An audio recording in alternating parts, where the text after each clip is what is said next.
नमस्कार, मी पंजाब डक। आज आहे 28 जुलै 2025 श्रावण सोमवार मधला पहिला श्रावण सोमवार आहे। कोल्हापूर जिल्हा, सातारा जिल्हा, सांगली जिल्हा या भागामध्ये आणखी 2-3 दिवस थोडं सरीव चालू राहतील। पण तुम्हाला सांगतो की तुम्ही काय करा, 8 तारखेपर्यंत 8 ऑगस्ट पर्यंत तुम्ही काय करा, ऊसाला खत घेऊन टाकून घ्या, शेतीचे कामं करून घ्या।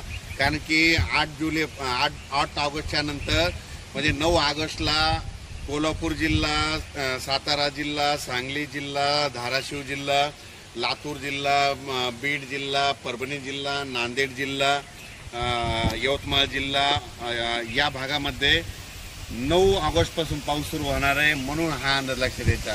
आणि योगायोगाने कोल्हापूरमध्ये या ठिकाणी शेतकरी मेळावा आलोय, या कारखान्यावर शेतकरी मेळावा, म्हणून या सर्वप्रथम कोल्हापूरवाल्याला सांगू इच्छितो, तुम्ही 8 ऑगस्ट पर्यंत शेतीचे कामं करून घ्या। 9 ऑगस्ट पासून तुमच्या दक्षिण महाराष्ट्रातून म्हणजे कोल्हापूरकडून पावसाला सुरुवात होणार आहे, म्हणून हे अंदाज लक्षात घ्यायचा। विदर्भ आणि मराठवाड्यात तुम्हाला सांगतो, आज आहे 28 जुलै। आजपासून तुम्ही काय करा, आजपासून सूर्यदर्शन होणार आहे। पण काय होणार आहे, दुपारनंतर ज्या ठिकाणी सूर्यदर्शन झालं ना, त्या ठिकाणी स्थानिक वातावरण तयार होऊन तुरळक ठिकाणी पाऊस पडेल, म्हणजे हे अंदाज लक्षात येतात।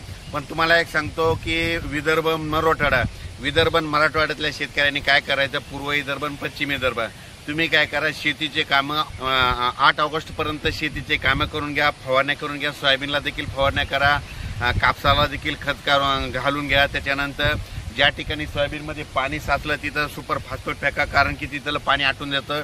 कापसामध्ये पाणी साचलं असलं तर तिथं देखील सुपर फॉस्फेट टाका, तिथलं आटून जातं। आणि तुमचे कापस ओंबळत असेल तर काय करा, त्या कापसाच्या बुडाला पाय द्या, पाय दिल्याच्या नंतर तुमची ती मर देखील थांबते, म्हणून हे लक्षात घ्यायचं। पूर्व विदर्भ आणि पश्चिम विदर्भामध्ये सांगायचं झालं तर 8 ऑगस्ट पर्यंत आता हवामान कोरडं राहणार आहे, सूर्यदर्शन होणार आहे।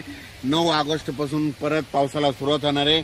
आणि विदर्भामध्ये पूर्व आणि पश्चिम विदर्भामध्ये 10 ऑगस्ट ते 14 ऑगस्ट दरम्यान पश्चिम विदर्भ आणि पूर्व विदर्भामध्ये पाऊस सुरू होणार आहे, म्हणून हा अंदाज लक्षात घ्यायचा।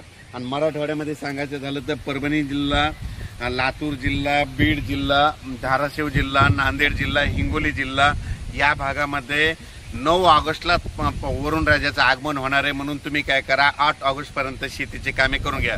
त्याच्यानंतर राहिला जालना जिल्हा, संभाजीनगरकडे 11 ऑगस्टला तिकडल्या भागामध्ये पाऊस येणार आहे, म्हणून हे अंदाज लक्षात घ्यायचा।